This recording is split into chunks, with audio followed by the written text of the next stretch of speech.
I'm here, I swear. I'm just brewing more coffee. Hey, Spence.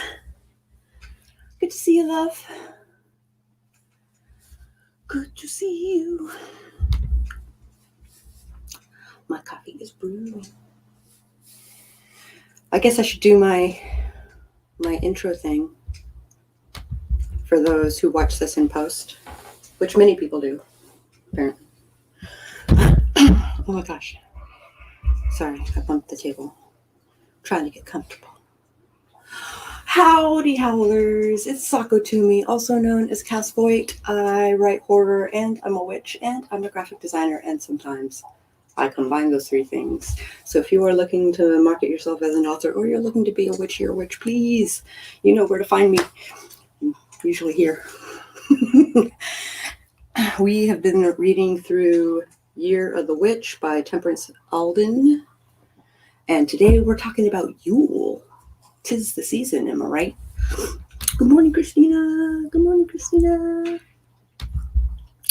Cliftina Fur. Oh, that sounds like my coffee is ready. I hope you guys don't mind if I go and get my coffee.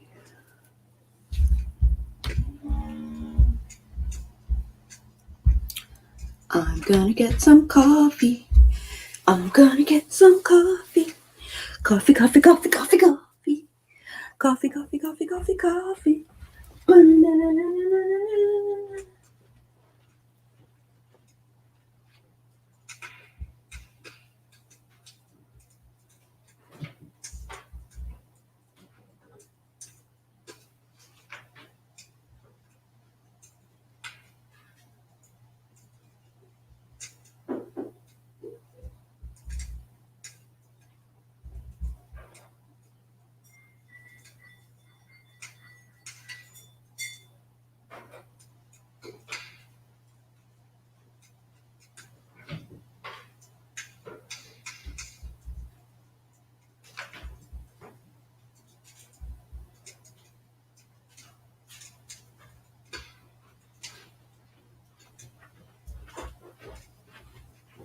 I got me some coffee.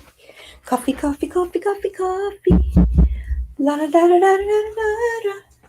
Coffee, coffee, coffee, coffee, coffee. Coffee.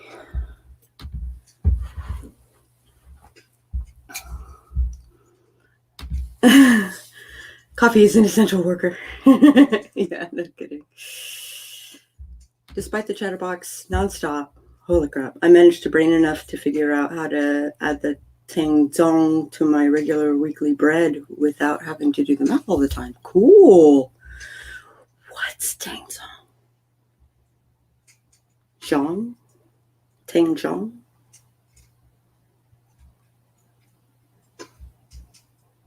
Tell me more. Tell me more. Tell me more. What the hell is tangzong? I have all kinds of videos coming down the pipeline. I tried to get ahead a little bit. So for days 3 and 4. So I'm going to spend less time on my thingy mabobber on my video editing. It's an 11-minute video. I don't know that everybody's going to pay attention. Have you ever heard of Hokkaido milk bread? I've never heard of Hokkaido milk bread. Hey, Charlie. So good to see you.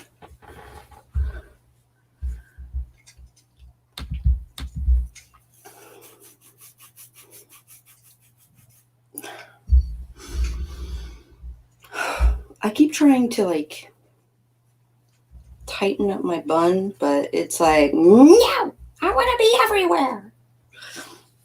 Okay. Niece is coming over today and gonna make it together. That's awesome. Hi, Debbie. How you feeling, love? Still burnt out? Hope you're feeling better. Hope you're feeling better.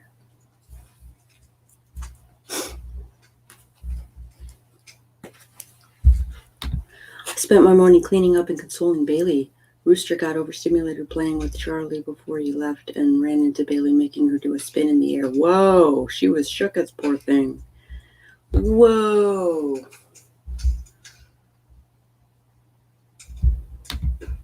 Holy cannoli. Also, hi, Charlie. All right. Let's see what's up.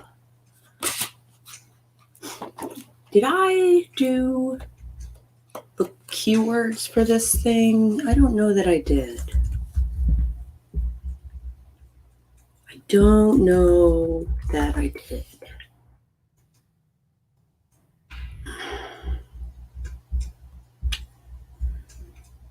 It also doesn't say that I'm live right now, which is interesting.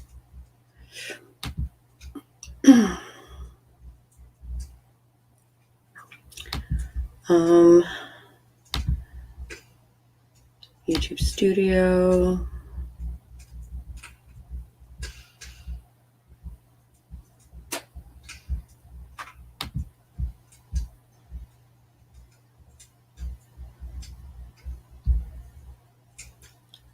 Videos.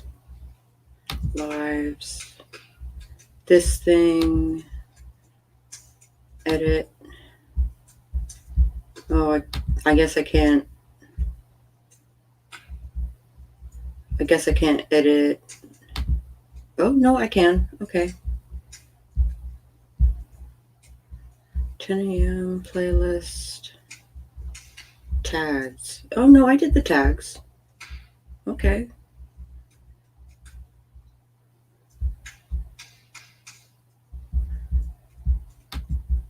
We'll add some more.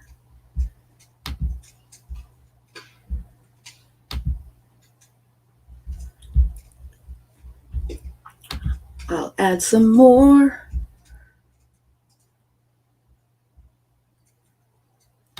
Okay. Oh, hold on. Okay. A bit better trying to finish my current comment page. Much hearts to you.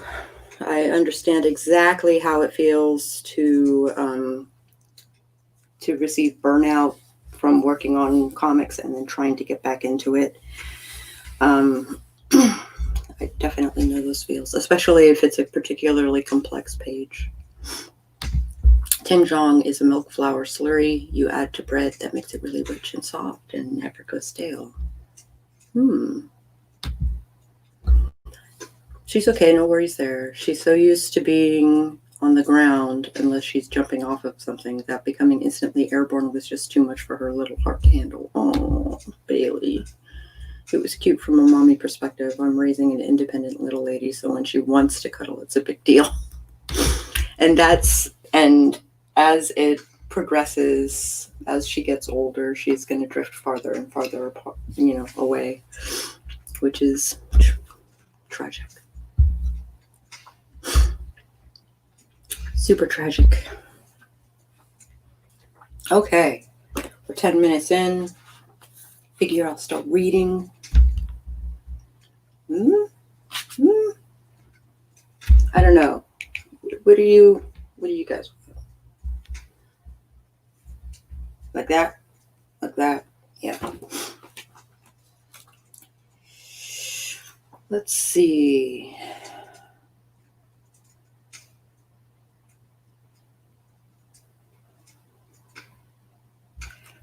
Okay, pagan Yule versus heathen Yule. I just don't like that this page has been in the rendering stage for 3 weeks. I know those feels. Oh my God. There was one point where it took me 18 hours to do one panel.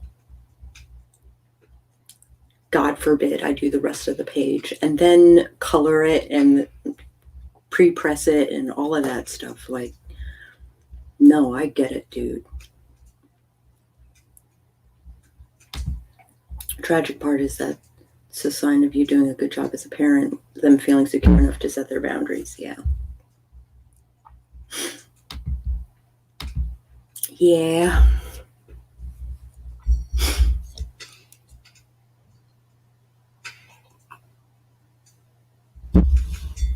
I guess I should do the others. Sometimes I wish they would like just assume that I'm right-handed, not left-handed.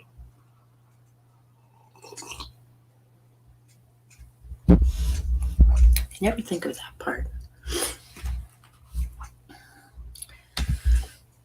Absolutely tragic, but knowing she's self-sufficient, happy in her own way, and moving on to bigger, better when she's able is my main goal as a parent. Don't get me wrong, I'll probably cry, but still. Yeah, you will. Yeah, you will. You know what? I turned around so that the lighting would be better. And also the background would be better. But I wonder if I can drag over my light.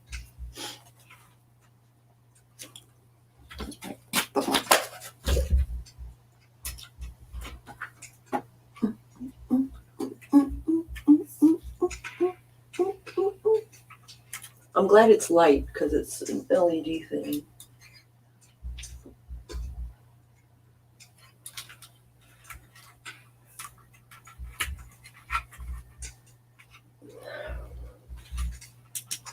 Oh my God.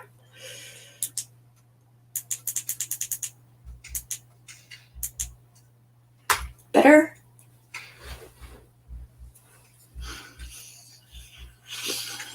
Better.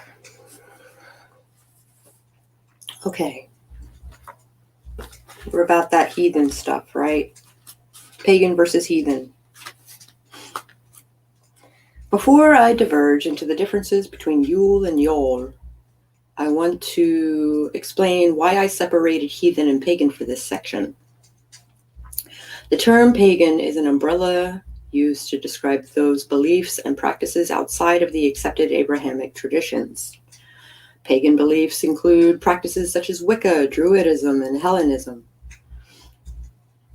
The word pagan is not necessarily used to describe Asian or indigenous faiths, as they often reject this term. The term heathenry specifically refers to Germanic paganism. This includes practices such as Asatru, German paganism, Venatru, Norse paganism, Saxon paganism, and the Northern tradition.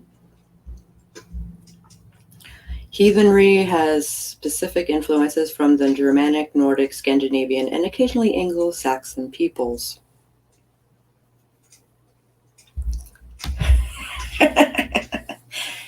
Yes. So what separates Yule and Yule? At first glance, the easiest thing to point out is the difference in timing.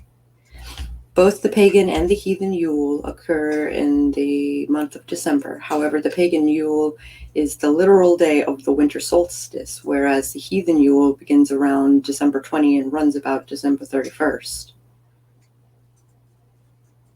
If this feels reminiscent of the modern 12 days of Christmas, it's because it is. Timing is the only obvious difference. The days of the festival can vary as well. The modern Yule from the wheel of the year is always on the winter solstice, but can be observed the night before through the morning after, the longest night, etc. The older heathen Yule was observed around the end of December throughout the beginning of January. There was no set date to this observation, but it was typically observed around the time of the winter solstice.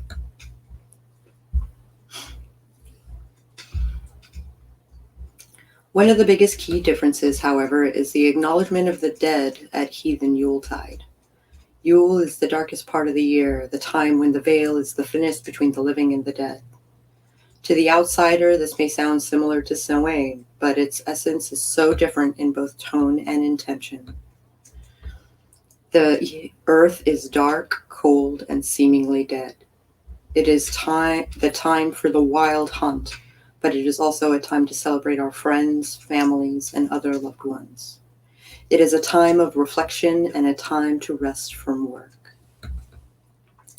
In modern Yule celebrations, there is a strong focus on the rebirth of the sun. Yule is the tipping point from the darkest night of the year into the rebirth of the sun and all its blessings. This is not a somber time at all, nor does it celebrate or acknowledge the dead. This version of Yule is full of promise of new life and the potential for joy. For Wiccans especially, Yule is one of the 2 times in the year that the Holly King and the Oak King battle. At Yule, the Oak King wins, but this will shift again come Litha when the battle for light and dark renews. Cool, that was a little bit of Wiccan lore I did not know about. And yeah, customs and lore of Yule. Because no one culture, religion, or practice truly owns the spirit of Yule, we are blessed to have an abundance of festive myth. While some might say that certain practices are specific in origin, I believe that our nomadic European ancestors shared many of their beliefs with each other, giving us a widespread, almost uniform approach to the winter solstice season. In the text Religious Holidays and Calendars, editor Karen Bellinier writes, in many pagan traditions, the concept of rebirth is expressed through the birth of a divine child. The celebration may include a vigil on the eve of Yule in anticipation of the birth. The child born at Yule is given different names in different legends. In Egyptian mythology, the child is Horus. In Greco-Roman, it is Apollo. In Norse, it is Balder. In Phoenician, it is Baal. And in Celtic, it is Bel. I found it interesting that this textbook drew lines between the Christian concept of Christmas, the birth of the divine child Jesus Christ, and the births of many pagan gods. I found from the Holly and Oak Kings to the witch goddess Frau Perchta, and the Krampus, no festival season has invoked so much fear and joy in the same stroke. Arguably, though, no particular Yule myth has been as widespread as that of the wild hunt. The wild hunt was so infectious in folklore that it transcended old Europe and was born again into today's modern world of Christmas lore. Odin and the Wild Hunt. The Wild Hunt is one of the best known and most misunderstood Yuletime myths. The Wild Hunt is thought to be Germanic in origin, but had several versions throughout Europe, each with its own unique spin. In essence, the Wild Hunt was a processional horde of spirits, usually led by Odin, that roamed through the night sky. Odin, on the back of his 8-legged steed Sleipnir, would lead the horde. As they passed, pounding hooves, raging winds, and howling dogs were present. In some versions of the myth, the horde would take up the souls of sinners. In others, they would pick up stray passersby and deposit them miles from where they were originally taken. Through time, the wild hunt became less wild along the way. It is thought that the myth of Santa Claus is directly related to Odin. This is backed by the evidence of Santa's 8 reindeer paired against the 8-legged Sleipnir. Both Santa Claus and Odin gave gifts, and both Santa Claus and Odin had elves and dwarves that would make things for them.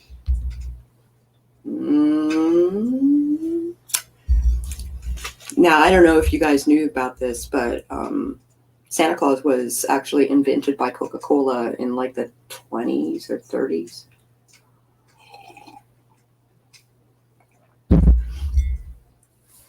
That was like Saturday Evening Post covers by Norman Rockwell and whatnot.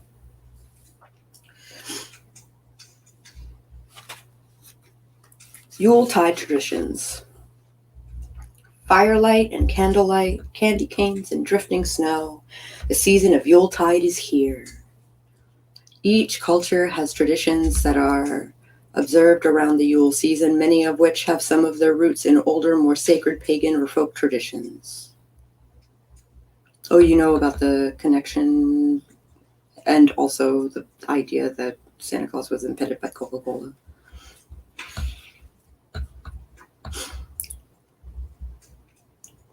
From Christmas trees to Yule logs, cookies, mistletoe, carols, and celebrations, there is no shortage of ways to ring in the end of the calendar year and the eve of the birth of a new one. One of my personal favorite traditions is mistletoe. We all know about kissing under the mistletoe, but what is not so well known is the fact that mistletoe has been used for thousands of years. The Greeks and Romans kept mistletoe for medicinal purposes, using it to treat everything from menstrual cramps to epilepsy to poison. So I just got day 4 tomorrow. I actually go into I do an unboxing of a box I just got, and they just gave me a bunch of mistletoe stuff. I'm not even sure how to use it.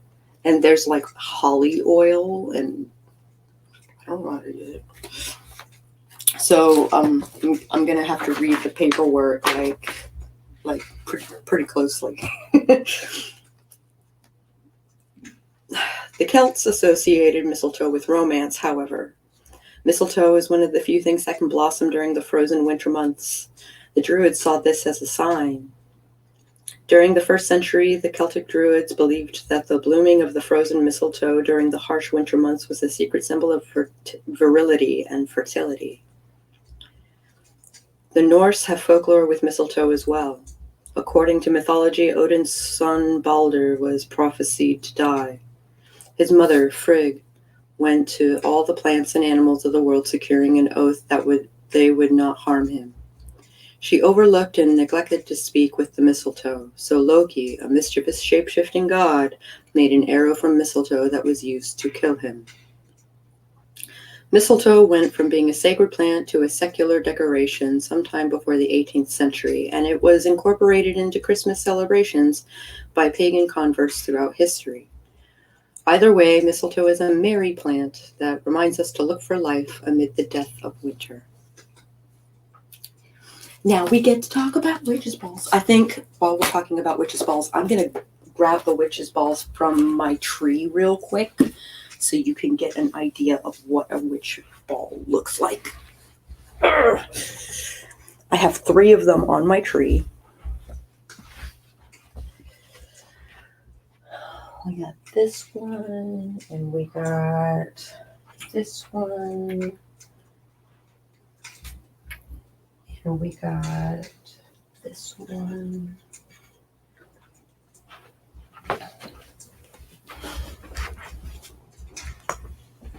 Okay. So on an otherwise Star Wars themed tree, I have these 3 witches' balls that are hung on either on my desk or on my tree. So let's see what the book has to say first, and then I will talk about what is in each of these and what the purposes work. They're all spells, all 3 of them. One for creativity, one for Christmas, Yuletide respect, I guess. Life after death, right? Resurrection. And then the last one is actually the same, I think. Oh, it's a prosperity thing. Yeah, it's a prosperity thing. Okay.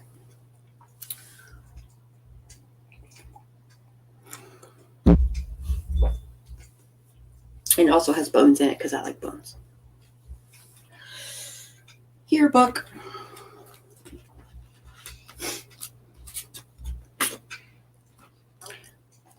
Okay. Witch balls. Witch balls are glass tools that witches use to protect against evil spirits and sickness. During the Yuletide season, many stores are packed full of clear glass ornaments that are perfect. I totally went to a Michael's and I picked up like 3 of them for like no money at all. Like they're super cheap. That are perfect for making your very own witch ball. There are tons of ways they are made, but all witch balls have the same purpose. In folk traditions, they are used to protect the home and garden from evil spirits or the evil eye. Yeah. This one does that.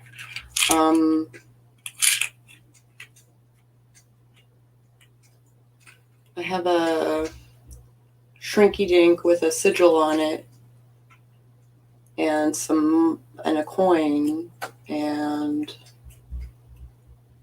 a snowflake and some garland and some bones and some wood. Protection. This has rose and bones and moss. And this one I put a lot of stuff. It's the least aesthetic, and it has moss and chicken feathers and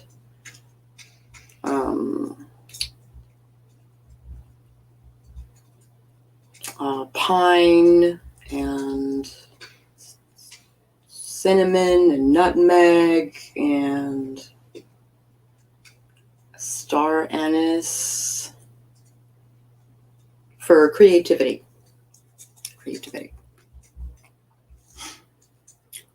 So may I never have writer's block, basically, or artist's block. Artist's block is the worst, man. I know Debbie's with me on that one. In traditional witchcraft, Gemma Gary writes, these huge reflective mirror glass baubles are often filled with protective herbs and hung in a window. There are 2 modes of thought as to how these work. Some say they deflect or repel a curse or evil spirit that tries to enter the home, while others say evil spirits are attracted by the bright reflective surface and remain there until they are destroyed by the light of the morning sun or are wiped out of the window with any dust that has settled on the globe. Creating witch balls during Yule season is one of the most frugal budget witches rejoice, do-it-yourself witchcraft projects that you can possibly make. All you need are some clear glass ornaments, herbs, crystals if you want them, and other small magical tools you like. Yeah, Debbie, you know what I'm talking about with that artist block. Traditional witch balls are typically kept on a windowsill or altar or buried in a garden. You can, if you're burying it, you're kind of like starting to bridge the gap into witches' bottles. I probably wouldn't do that. And my tree is right in front of a window for a reason.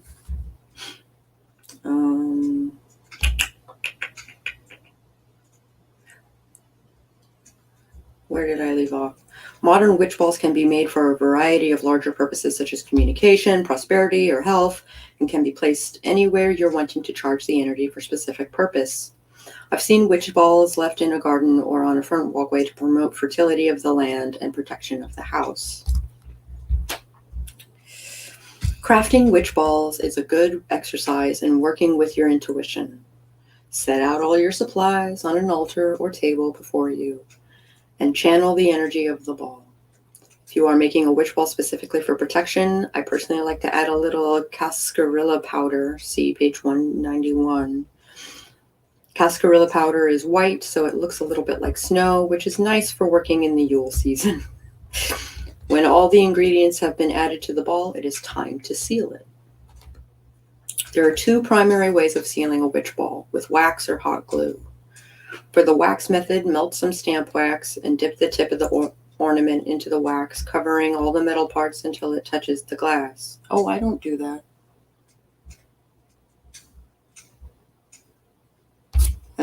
Technically, this one was bought. Like, I made the other two, but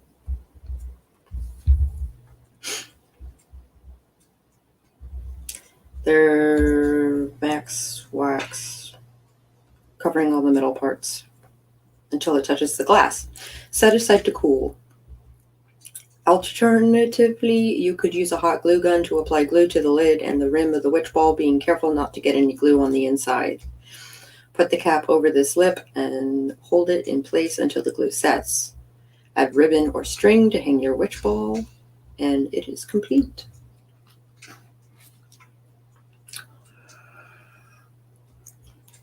So I'm curious, did you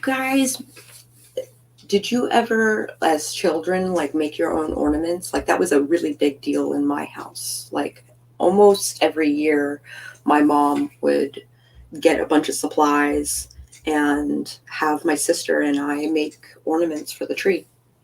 And there's one that I keep that I made when I was like 14 or some shit. I don't hang it anymore, but I do keep it. I don't know why I don't hang it. I think because I'm looking for a certain aesthetic and it doesn't fit the aesthetic that I'm looking for.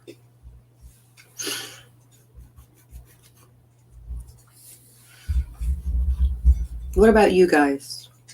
Did you have any like traditions as children regarding like ornaments or anything like that?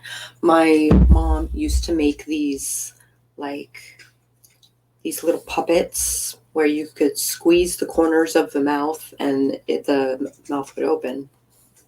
She would make frogs and squirrels and reindeer, but the mouth would open, and then you could put in like a Hershey kiss, and then she would hide them in the tree. So you can get doing the things. Hi, Tanny. I'm so glad you're here, Tawny. Excuse me, Tanny. I'm sorry. I didn't start making my own until I was an adult. Mom had her own set. Salt dough and plastic bulb keepsakes or something my family has always done. That's cool. Yeah, plastic, glass, and glass. The plastic ones are a little bit more of a pain in the ass to do, but honestly, I'm not worried about it breaking. Like if my cat, knocks it from the tree or something. Our crafty nonsense wasn't going to throw off her aesthetic, but I did love these little brass horns with bows. We had those too. I think my mom still has them. The bugles. Well, not bugle, but it just did like one loop, and then it had like a string that was red and white. Bailey is getting older and craftier, so I'm excited to start making things with her. That next year is going to be banging. Next year is going to be banging for that. Popsicle stick ornaments were a big deal for me, but for me it's decorated eggs. Ooh, put me in the full holiday mode. My mom and grandma both would decorate goose and ostrich eggs. Goose eggs for the tree. Ostrich eggs are more of a year-round on a stand, though. That's fascinating. I've never heard of that. We each had an ornament with our name on it. My sister and I would not stop digging through the box until we found it. Well, I'm glad you had names that actually had things, had your names on them. I'm never going to find stuff that says Sako on it. It's just a thing. Circle horns, yeah. Works well with my legal name, Tantara, which means horn, play, and fanfare. Your name's Tantara? That's a beautiful name. Oh my gosh. I just learned something about my old friend. 100%. It's going to be awesome. You can also do like clothespin reindeer. And you put like googly eyes on them and like fluffy red noses and tie stuff around the supposed neck. And then you can clip them into the tree. Latin for war drums. That's so cool, Tani. Oh my gosh. Now I want to make you ornaments that say Sako. Aww. That is very sweet. No, my mom wrote our names on them. Oh, and so you dug through the ornaments until you're like, this is mine. This has my name on it.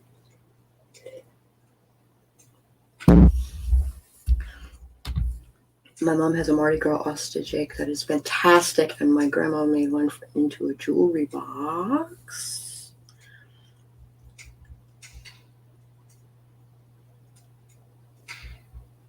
I'm like working out how to do something like that. That's crazy.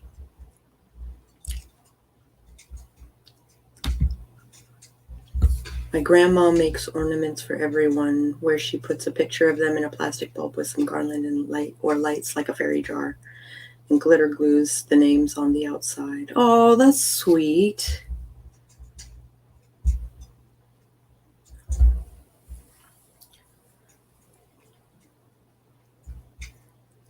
That's super sweet.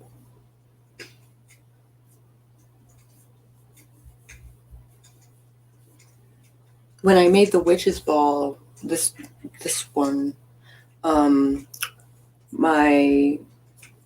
technically did it at a witchy Yuletide party, and she had like all this like witchy stuff, like gewgaws and whatnot, and shrinky dinks for sigils, and then I have a ornament that I made that is a Lapidos Pokemon on snow with like some garland and stuff. It's because I can't catch one in the stupid game.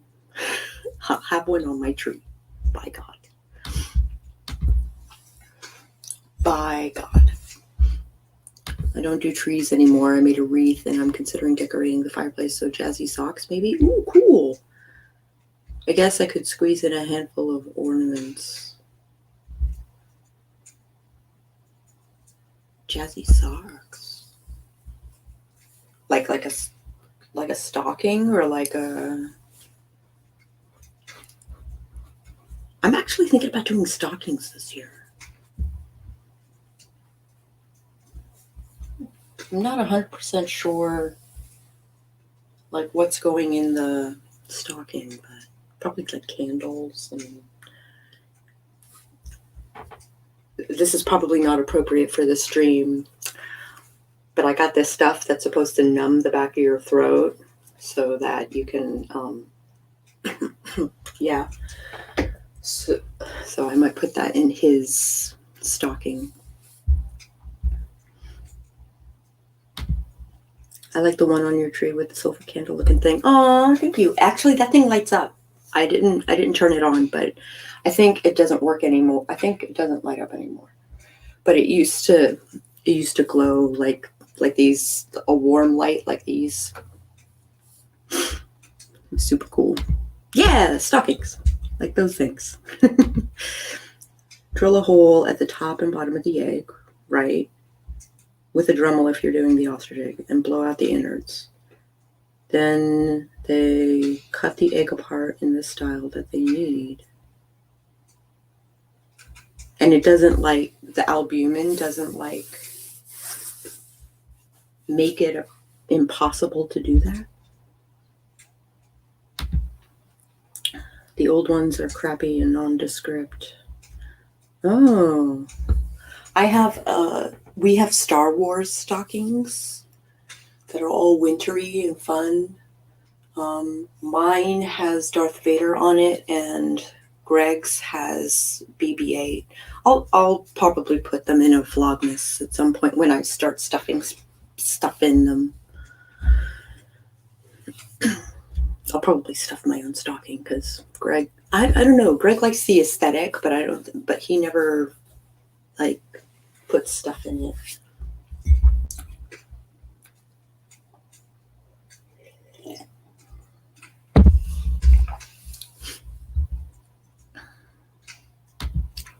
Ow! My grandma made me my kids' stockings a few years ago. Oh, that's so sweet. You don't have to read this out loud, but I like the word fellatio. Yes, I like it too. Even though you spelled it wrong.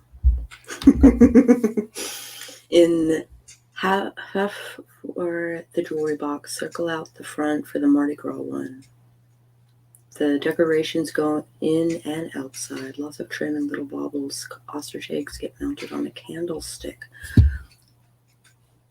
This is blowing my mind, Spence. I need pictures. Goose eggs got hung somehow. Do you have pictures of any of this? Stuffing is the whole point. Am I right? And the way my chimney is set up, it's got like this faux. No, they're not faux. They're like slate. And which you often see in my backgrounds and stuff like that. And nothing sticks to them. Nothing. So I can't hang garland or anything like that. I just have like permanent command hooks on the side. So that's as close as it gets. They let eggs dry for several days, weeks, years in some cases. Gigi had shiny new project syndrome real bad. I gotcha. I'm someone that likes just because gifts, so I want them full of crazy gifts. Yeah. I'm tempted to like unbox some of these lights and just stuff them in.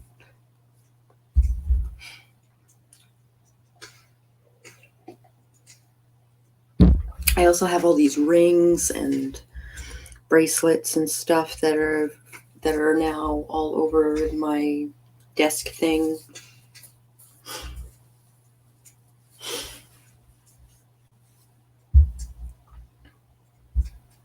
Yeah.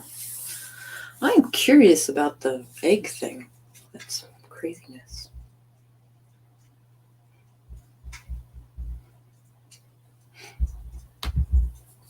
Auto spelling said it was right. Damn you, autocorrect. Fellatio?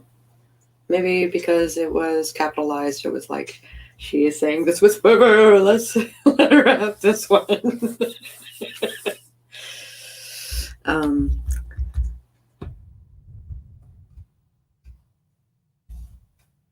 I believe it's spelled like that. They prefer the street name.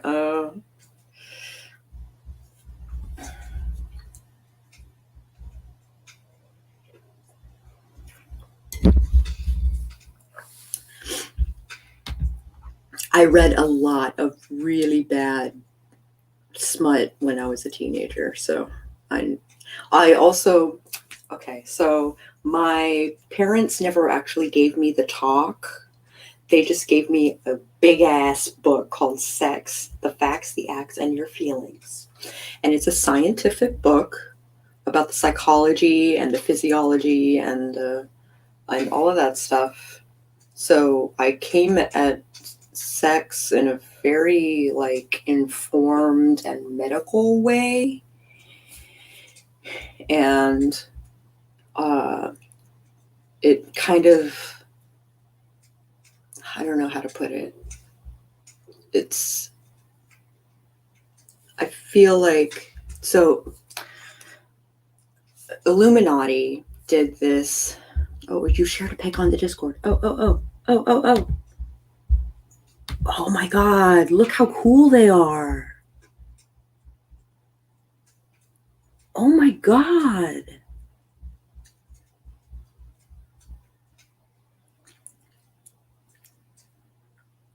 Holy crap.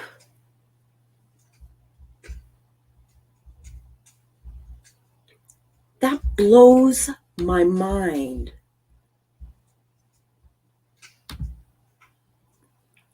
She's gotten over the years, none of them extremely ones my mom has in storage. These aren't extra? Look how fucking extra they are.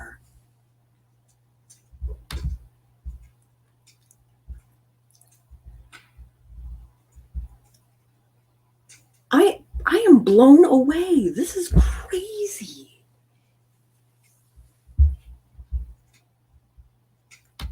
That is nuts. Oh my gosh, you guys need to be on the Discord if you're not already there. My mind is...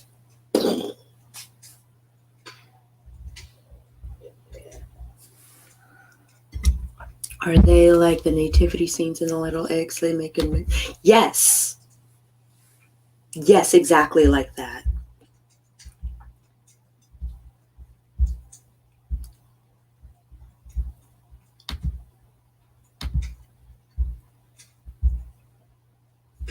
And Charlie remembers these too? Those are all the ones my Gigi made and gave away as bingo prizes at Christmas.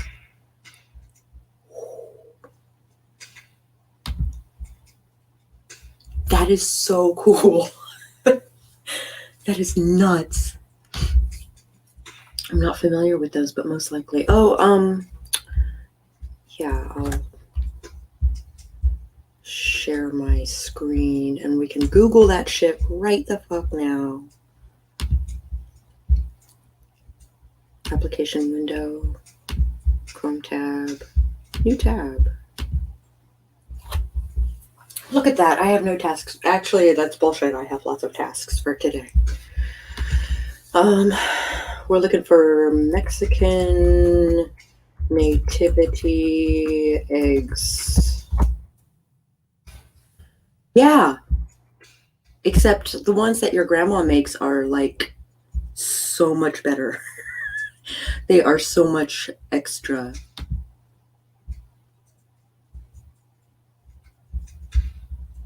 Look at that shit.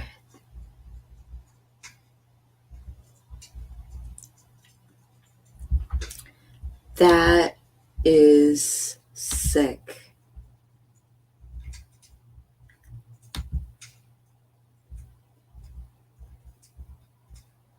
Oh, it's a cow.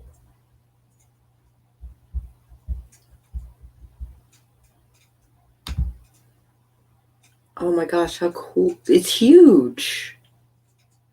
Look at that. No wonder it's so expensive. Fucking worth it is what I say.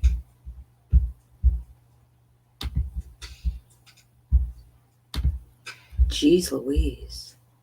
The Mexican ones are definitely smaller.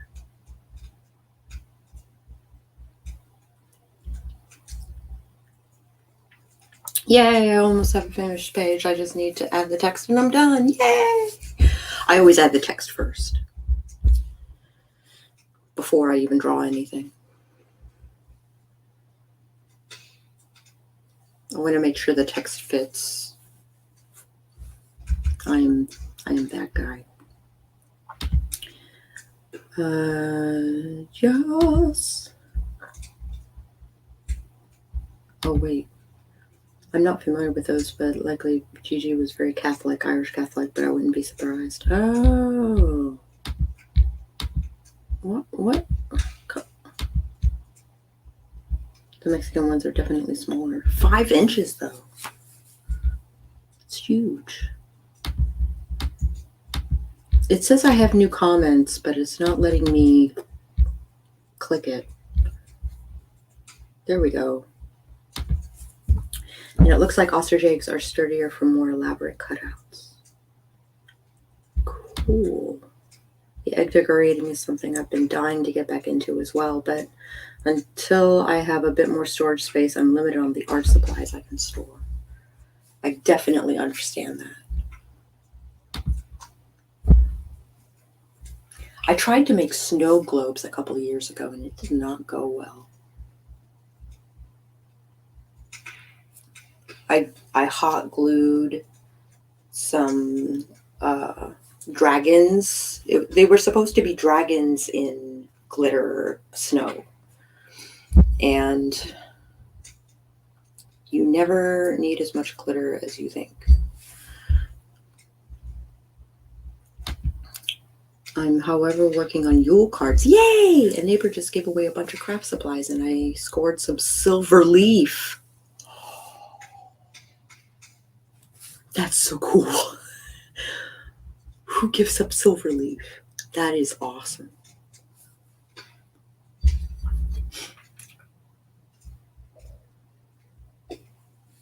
Oh my gosh. I have gold. I just recently bought some gold watercolor that Spence recommended to me, I think. I got two different kinds of gold. And I want to use, I might do some cards. I know, right? Yeah. As it is, I'm already overflowing. And now Mr. Spence is taking up woodworking. Also, ostrich eggs are sturdy and thick AF. A hollowed out egg weighs almost a pound, if I remember right. Holy crap. Trays of ribbon. Fine tech. They're so lovely. Yeah, the fine tech. Yeah.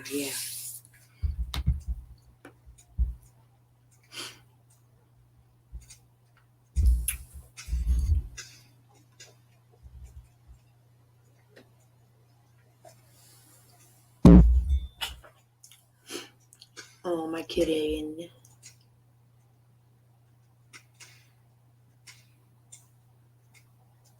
Sorry, my kitten is like hulking over like she doesn't look like she doesn't feel well.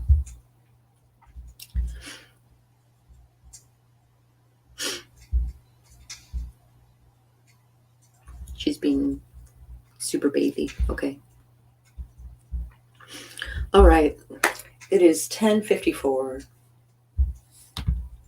My favorite do-it-yourself crafting YouTubers threadbanger called Glitter the Herpes of the Craft World. I also call it Herpes of the Craft World.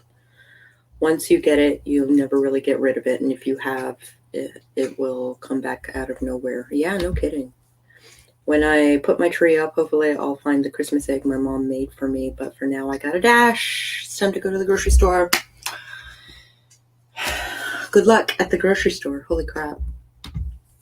It's one of the rare days I have to leave the house for work, but I need one more cup of coffee. You have to actually, leave the house for work? That sucks. Jeez. Thank you all for joining me. Tomorrow we'll talk about Imbolc, which is another here comes the light sort of celebration. A lot of prosperity stuff. Have a most excellent day. Everybody stay safe. I'm going to work on some video things and maybe some Instagram things. Maybe art things or something. All right. I will catch you guys on the flip side.